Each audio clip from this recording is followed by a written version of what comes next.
Kolkata rape murder case पर इस वक्त की बड़ी जानकारी जो सामने आ रही है उससे आपको रूबरू करवा दें। आरोपी संजय रॉय का पॉलीग्राफ टेस्ट हो रहा है, ये बड़ी खबर। प्रेसिडेंसी जेल में आरोपी संजय का पॉलीग्राफी टेस्ट इस वक्त जारी है। तो बहुत सारे सवाल जिनका जवाब संजय रॉय से हासिल करना है, जो कि मुख्य आरोपी के तौर पर गिरफ्तार किया गया है सीबीआई की तरफ से।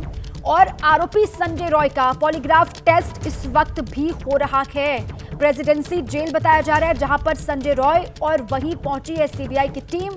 इसी जेल में संजय रॉय का पॉलीग्राफी टेस्ट हो रहा है, इस वक्त की बड़ी खबर।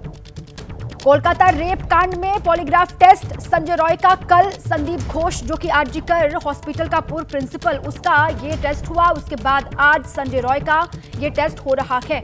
वरुण जैन मेरे सहयोगी वहीं से आपको पल पल की जानकारी लगातार दे रहे हैं सुबह से। वरुण, अभी क्या डिटेल्स हैं इस टेस्ट को लेकर, क्या जानकारी बाहर निकल करके सामने आ रही है और वो कौन से सवाल होंगे सीबीआई की ओर से जो संजय रॉय से पूछे जाएंगे इस टेस्ट के दौरान?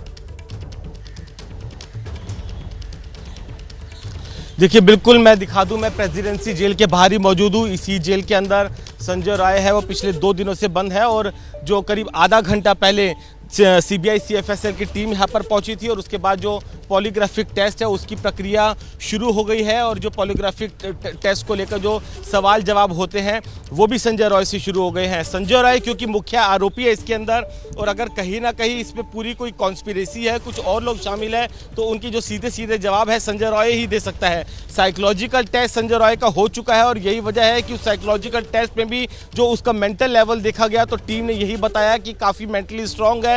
कई चीज़ें ऐसी हो सकती है जो ये छुपा रहा हो। उसके बाद ही सीबीआई इस निर्णय पर पहुंची कि पॉलीग्राफिक टेस्ट कराया जाए। एक सवालों की लिस्ट तैयार की है क्योंकि जो इससे पहले सवाल पूछे गए थे उनको लेकर और जिन सवालों के जवाब वो बहुत कॉन्ट्राडिक्ट तरीके से दे रहा था, कुछ और लोगों ने कुछ और जवाब दिए। उन सवालों को कंपाइल करने के बाद एक लिस्ट है 25 से 30 सवालों की जिसको सीबीआई ने तैयार किया है। हालांकि सिर्फ वही जो मुख्य सवाल होते हैं वही नहीं पूछे जाते इस पॉलीग्राफिक टेस्ट के अंदर। कोई दूसरे जो इररिलेवेंट सवाल होते हैं वो भी पूछे जाते हैं। करीब 4 से 5 घंटे पॉलीग्राफिक टेस्ट को लेकर लग सकते हैं और उसको लेकर जो अंदर सारे इंतजामात थे जेल अथॉरिटी ने कल ही कर लिए थे, क्योंकि कहीं ना कहीं जेल अथॉरिटीज को पहले ही इंटीमेशन दे दिया गया था। कल टेक्निकल रीजन से पॉलीग्राफिक टेस्ट जो कराना चाहते नहीं हो पाया था। आज पहले से ही सारी तैयारियां थी।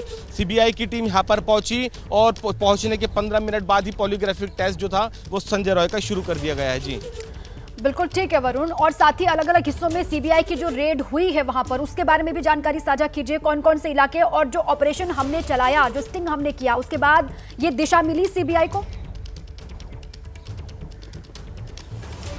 देखिए, बिल्कुल जो एबीपी न्यूज़ ने स्टिंग ऑपरेशन चलाया कहीं ना कहीं आंखें खोलने वाला था, दिशा देने वाला था, क्योंकि सीबीआई भ्रष्टाचार के मामले की जैसी उसने जांच शुरू करी उसको ये बात स्टिंग ऑपरेशन के जरिए भी पता चल गई थी कि जो संदीप घोष का बेहद करीबी है देवाशीष, जो कि राइट हैंड है और हर काम संदीप घोष के हर डिसीजन के अंदर देवाशीष का भी कहीं ना कहीं इन्वॉल्वमेंट रहता है। यही वजह है कि आज जो आरजीकर हॉस्पिटल के अंदर जो भ्रष्टाचार हो रहा था उसको लेकर जब छापेमारी शुरू हुई तो सीबीआई ने एक साथ 15 लोकेशन तय करी, जिनमें देवाशीष का घर भी था, संदीप घोष के अलावा जो हॉस्पिटल एडमिनिस्ट्रेशन है उससे जुड़े लोग और वो कंपनियां जिनको वो हमेशा फेवर पहुंचाता था संदीप घोष, जिनको हमेशा टेंडर अलॉटमेंट होती थी। ऐसी करीब 15 लोकेशन आइडेंटिफाई की गई, जिसके बाद सीबीआई की टीम ने एक साथ सुबह 6 बजे से लेकर 7 बजे की टीम हर उस लोकेशन पर पहुंची। संदीप घोष के घर करीब 6:45 बजे पहुंची थी। आप देखिए, 1.25 घंटे तक वो बाहर ही सीबीआई की टीम को इंतजार कराता रहा, घर का ताला नहीं खोला गया। आखिरकार 8 बजे के आसपास संदीप घोष के घर के अंदर टीम दाखिल हुई है।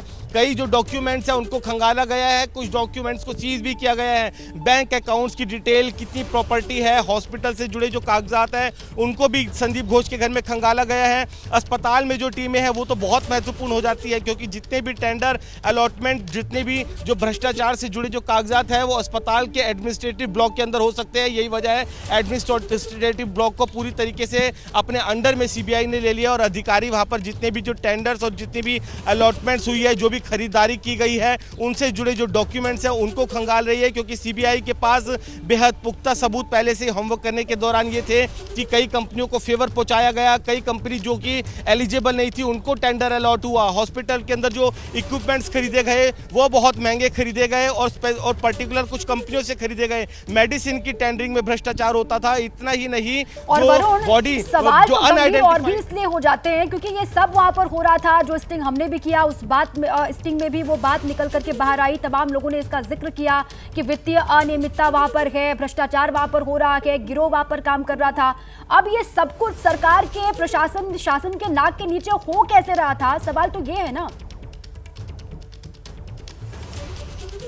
देखिए, ये अपने आप में सबसे बड़ा सवाल है, क्योंकि ऐसा नहीं है संदीप घोष के खिलाफ पहले कंप्लेंट नहीं की गई हो, जिसने भी कंप्लेंट की है उसी डॉक्टर या उसी कर्मचारी का ट्रांसफर हो जाता था और यही उसका प्रभाव था कि जिस दिन वारदात हुई उसी दिन शाम को वो रेजिग्नेशन देता है और दूसरी जगह उसका ट्रांसफर होकर उसकी वहाँ पर पोस्टिंग भी हो जाती है। तो आप समझिए कि उसका कितना प्रभाव था सरकार के अंदर। और कहीं ना कहीं ये भी सीबीआई को शक है, कहीं ऐसा तो नहीं कि जिस तरह का संदीप घोष का इन्फ्लुएंस था, उसका कंडक्ट इस पूरे हत्याकांड को लेकर भी है, तो कहीं ना कहीं ये जो भ्रष्टाचार यहाँ पर चल रहा था इसके कनेक्शन जो डॉक्टर है उस हत्याकांड से ना हो। यही वजह है कि सीबीआई की जो दोनों टीमें हैं पैरेलली काम तो कर ही रही है हत्याकांड और भ्रष्टाचार पर, और इन दोनों जो दोनों ये भ्रष्टाचार और हत्या इनके बीच में कोई कनेक्शन तो नहीं है, उस कड़ियों को खंगाल रही है।